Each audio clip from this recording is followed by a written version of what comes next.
नेपाल की राजनीति में जब तख्ता पलट हुआ तो हर तरफ सिर्फ एक ही शब्द गूंजा, जेनजी। लग रहा था जैसे ये कोई रहस्यमय गैंग है जो अंतरिक्ष से आया और देश को हिला देगा। जहां देखो वहीं जेनजी की हेडलाइन लगी थी। आखिर ये जेनजी है कौन, क्यों इन्हें जेनजी कहा जाता है? आइए आज इसको समझते हैं। साल 1997 से 2012 के बीच जन्मे बच्चे जेनजी कहलाते हैं। इन 15 सालों के बीच जो बच्चे पैदा हुए उनमें कई तरह के लक्षण बाकी जनरेशन के बच्चों से अलग है। साल 2025 तक ये पीढ़ी दुनिया के करीब 30% वर्क फोर्स बन चुकी है। ये पीढ़ी अपनी अलग सोच और आदतों से समाज और अर्थव्यवस्था पर असर डाल रही है। नेपाल में ये जेनजी अब मीम्स छोड़कर सड़कों पर उतर आई और नतीजा की पूरी सरकार हिल गई। दरअसल नेपाल की राजधानी काठमांडू में युवा अचानक सड़कों पर उतरे। पहले सबको लगा कि ये कोई बहुत सामान्य प्रदर्शन है, लेकिन जब लाखों की तादाद में भीड़ ने संसद को घेर लिया और मंत्रियों को भागना पड़ा, तब सबको समझ में आ गया कि जेनजी की ये भीड़ अगर क्रिएटिव मीम्स बना सकती है तो ये भीड़ उत्पात भी मचा सकती है, सरकार भी बदल सकती है। ये जेनजी हिंसक भी हो सकते हैं। लेकिन दिलचस्प यह है कि नेपाल में जेनजी की भीड़ को हिंसक बनाने वाला एक जेनवाई का 36 साल का लड़का सुदन गुरुंग था। कुछ लोगों को ये लगता है कि जेनजी ऐसी पीढ़ी है जो दिमाग से कम और दिल से काम ले रही है। ऐसा समझने वाले लोग बहुत बड़ी गलती कर रहे हैं। हालांकि जेनजी की कुछ बातें बहुत खतरनाक भी हो सकती हैं। जैसे इस पीढ़ी में ब्रेकअप होने पर सुसाइड की घटनाएं ज्यादा आती हैं। रोड रेज में किसी की जान ले लेना बहुत नॉर्मल बात हो गई है। इनको नशे की लत लग सकती है। ये एक्सट्रीम डॉग लवर या एनिमल लवर होते हैं। मोबाइल फोन में घुसे रहने वाले होते हैं। बात बात पर मारपीट करने पर उतारू हो जाने वाले लोग होते हैं। लेकिन ऐसा नहीं है कि सारे नेगेटिव पॉइंट्स ही हैं।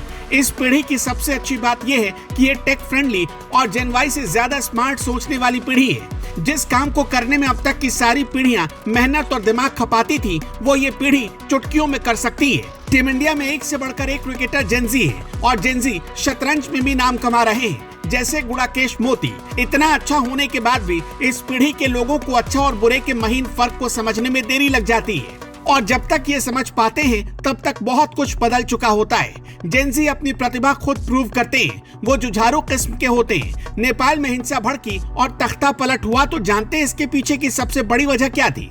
नेपाल की मौजूदा सरकार पर आरोप था भ्रष्टाचार, भाई भतीजावाद और बेरोजगारी का।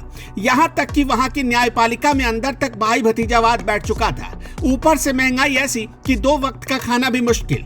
नेताओं के बेटे बेटियां विदेश पढ़ने चले जाते थे, लेविश लाइफ जीते थे, लेकिन सामान्य परिवार के बच्चों को 2 वक्त की रोटी का जुगाड़ करना भी मुश्किल लग रहा था।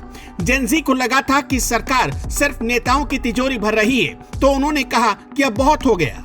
लेकिन फर्क ये था कि यह आंदोलन पुराने अंदाज का नहीं था। न नारों के लिए माइक, न बैनर। जेनजी ने आंदोलन को मीम्स और सोशल मीडिया से फ्यूल किया। टिकटॉक, इंस्टाग्राम और यूट्यूब पर #नेपाल रेवोल्यूशन ट्रेंड करने लगा। लाइव स्ट्रीमिंग में पूरे देश ने देखा कि किस तरह संसद की दीवारें हिल रही थी। सरकार ने शुरुआत में इसे हल्के में लिया। कुछ मंत्रियों ने बयान दिए कि ये तो बच्चे हैं, 2-4 दिन में घर चले जाएंगे, लेकिन 2 दिन में ये बच्चे संसद पर कब्जा कर बैठे। प्रधानमंत्री को मजबूरन इस्तीफा देना पड़ा। कई मंत्री देश छोड़कर भाग गए। इस पूरे आंदोलन का सबसे मजेदार हिस्सा था जेनजी का स्टाइल। ये कोई बोरिंग राजनीतिक भाषण नहीं दे रहे थे। ये अपने विरोध को मीम्स में पैक करते थे। जैसे प्रधानमंत्री की फोटो पर कैप्शन लिखा गया, भ्रष्टाचार अनलिमिटेड, सर्विस 0, या फिर संसद की तस्वीर के साथ लिखा गया, वाईफाई सिग्नल यहाँ से भी कमजोर निकलते हैं। यानी ये आंदोलन नारों की नहीं, मीम्स और मोबाइल डेटा की ताकत पर चल रहा था। यही जेनजी की सबसे बड़ी ताकत थी। युवाओं का यही अंदाज पुराने नेताओं को सबसे ज्यादा परेशान कर रहा था। उन्होंने रोकने के लिए सोशल मीडिया पर बैन लगाया। नतीजा कि जेनजी सड़कों पर उतरे और तख्ता पलट हो गया। नेपाल में जेनजी के हाथों हुई ये क्रांति दुनिया के लिए सबक है। ये दिखाती है कि सोशल मीडिया की ताकत कितनी खतरनाक हो सकती है। एक मीम, एक वीडियो, एक हैशटैग और पूरी सरकार पलट सकती है। लेकिन ये भी सच है कि सिर्फ गुस्से से देश नहीं चलता। अब ये जिम्मेदारी उन्हीं युवाओं पर है कि वो केवल सरकार गिराने तक न रुके, बल्कि देश को सही दिशा में भी ले जाए। समाचार पत्र के लिए प्रतीक सिंह की रिपोर्ट।